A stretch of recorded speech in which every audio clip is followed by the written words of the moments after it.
Los problemas de comportamiento canino no siempre acaban como nos gustaría que acabasen. En este vídeo, que forma parte de la lista y serie de vídeos sobre eutanasia del comportamiento, vamos a explorar con más detenimiento este controvertido tema sobre las consecuencias que tienen los problemas de conducta y la salud mental canina a través de las palabras de la escritora científica Beth Miller.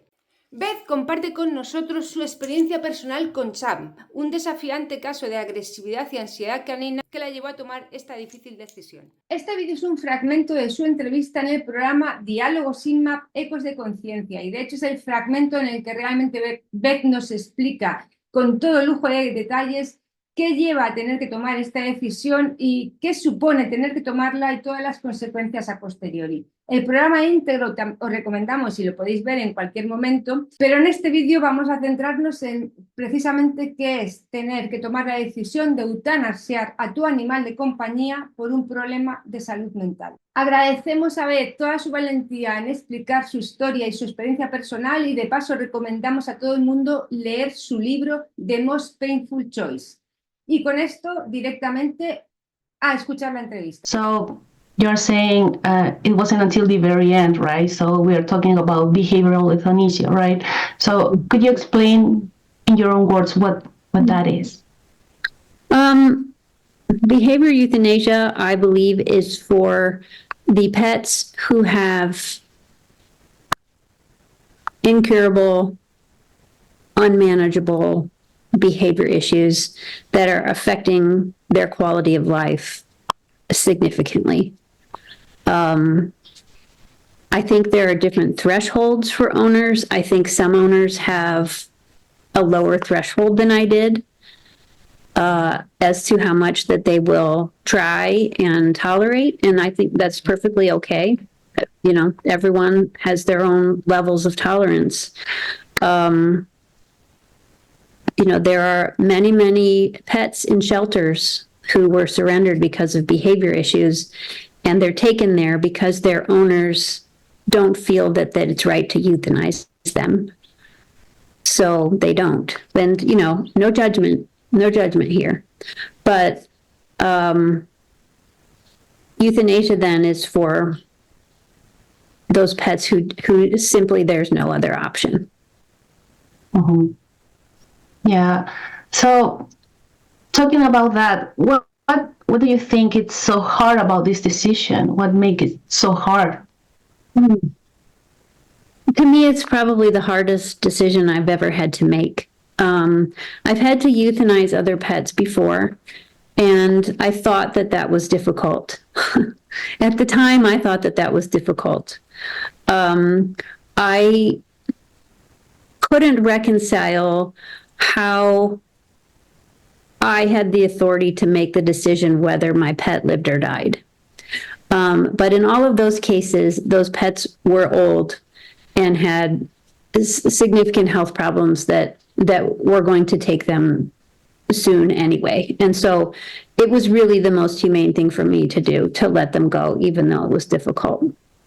For Champ, he was 9 years old, which is a senior dog for a German Shepherd, but physically, as far as we know, physically he was healthy. He was not showing any signs of old age. He hadn't slowed down physically.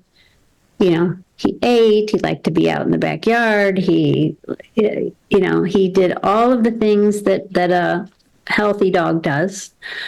And so I felt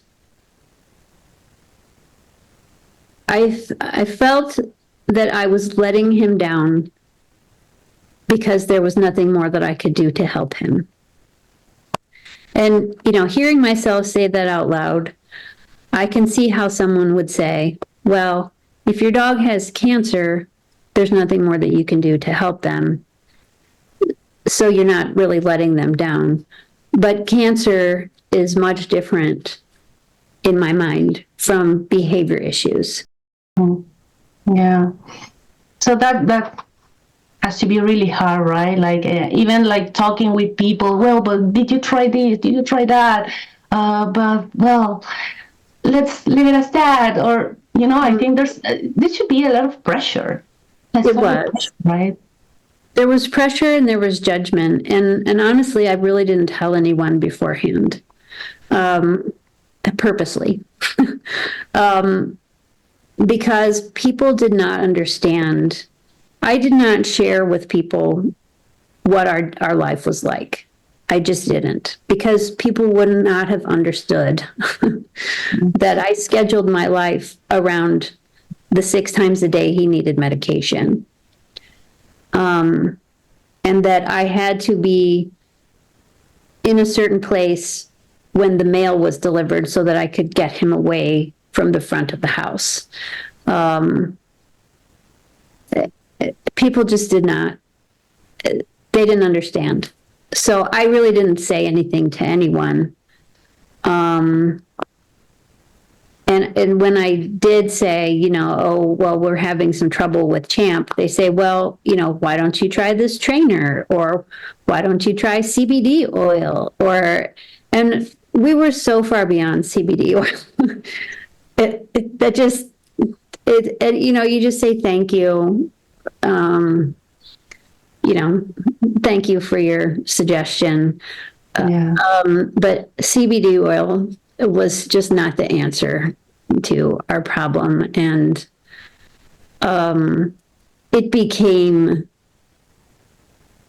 was a management issue. And you can only manage something for so long before the management no longer works. With behavior issues, there's always the grain of hope that something is going to work and that something in their brain is going to click and they're going to say, okay, I'm not afraid anymore. Or, okay, I trust you. Or there's just always hope that something's going to change. And I don't think there's that same hope with cancer, again, to use that example. So I felt that I was letting him down because I wasn't willing to try anything else. But in all reality, there was nothing else to try. The only thing there was left was to do extensive imaging on his brain to look for a brain tumor or tumor somewhere else. And at that point I said, well, the outcome is going to be the same anyway, because if he has a brain tumor, that's not something that's treatable. Mm-hmm. So I saved us both from the trauma of having to go through a brain MRI on a highly anxious German Shepherd. And they just said, there's nothing else that we can do. His agility teacher reached out to me, and somehow she found my book. I'm not sure how, but she did. And she is going through this experience with one of her dogs right now. And she said, I think you were sent to me to help me with this decision. And I said, well, I'm sorry that you're in this position. No one ever wants to be in this position. But if anything, please understand that you're not alone. And you're not the only one who has experienced this. And anything that you decide is okay. That's very brave. And that's actually why I want to ask you this. Because you're overcoming trauma in a way, right? So it's I don't know, good for people to know that there's hope, that you can still, try and give a pet a good family and build those, relationships between humans and animals, even though you had like a traumatic experience, right? I think in your story, you tried everything and you gave Chap a complete life for a German Shepherd, and I think that's that gives you peace in a way, right? Mm-hmm.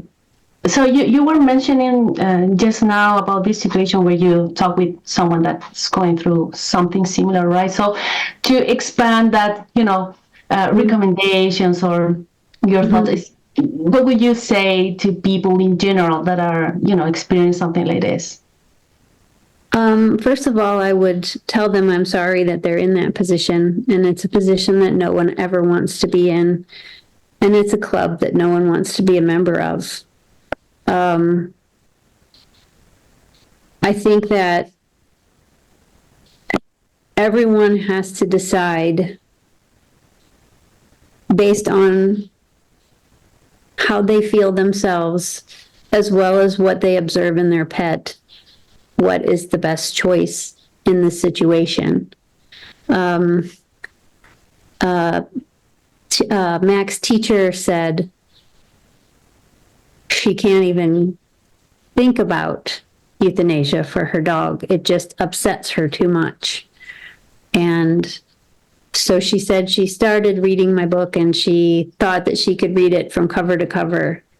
And she only got to chapter 3 and she had to stop because it was too close for her. So I would say that it's okay, whatever decision you need to make, and don't judge yourself for making the choice to euthanize, because if that is your choice, then that is the best decision for both your pet and for you. If you choose not to euthanize, then that is the best decision for you as well. And it's something that you can always change your mind on later. But it is very easy to feel guilty about doing this. And I really felt guilty about taking a life. I felt like I was taking a life in my hands, and that I shouldn't have control over another life. But if anyone had to make the choice of whether to euthanize Champ or to let him live, I wanted it to be me, because I had the closest bond with him. I didn't want anyone else to make the choice. So I was pretty selfish about that. But so it's very contradictory, because on one hand, I didn't want the responsibility, and on the second hand, I didn't want anyone else to have the responsibility. So it doesn't make sense. It contradicts, but that's how I felt about it. And I knew that I had the support of the 3 other professionals who knew him best.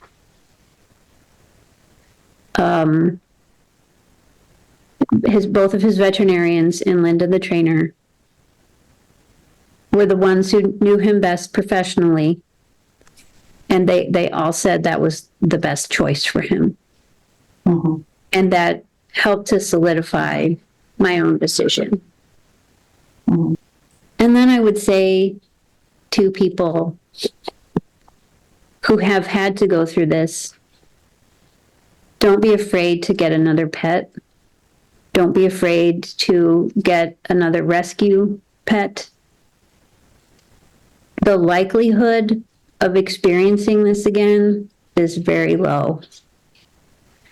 Not 0, but it's very low.